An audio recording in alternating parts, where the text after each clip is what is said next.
Cut Spring Sports! Oh hi, didn't see you there.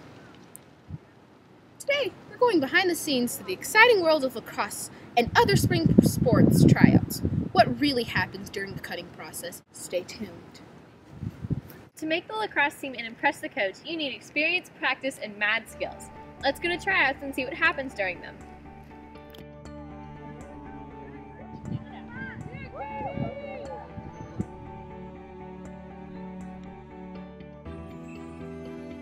Wow, with skill like that, it must be hard to cut people. Although just about everybody has potential to be a great member of the team, unfortunately, there isn't enough space and sometimes just the top players can be chosen.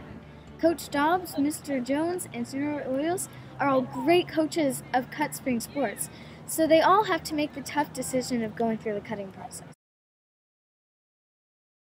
In tennis, it's pretty cut and dry. You win, you move up. You lose, you move down. And so at the end of our tryouts, we have that top 12. 4 girls to 8 or 10 girls to get cut. And that's just based on how they move up or down. As Mr. Jones said, the results of the tennis tryouts are very cut and dry, and forming a team is fairly simple. But what about the sports that might require something different than just playing matches? Here we have coaches Dobbs and Oyos, who knew just what it is like to look for certain skills and to make the cuts to form the team. There are lots of people trying out. With so many people, how do you know who to remember and who to send to A team or B team? That's a great question. We had this year 43 kids trying out. So it's usually, we had to take not 3 but 4 days. We had to take an extra day to take a good look at the kids. It's all based on performance and what they can bring to the team. What's a quick overview of what happens during the cutting process?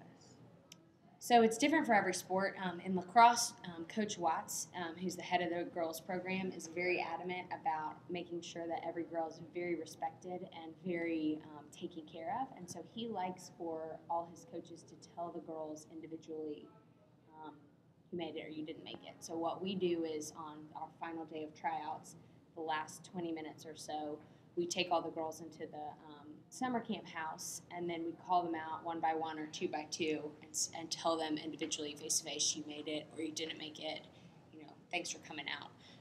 That's a great day and a really bad day for me because it's really hard to tell some people that they didn't make the team. Tough. That is just tough.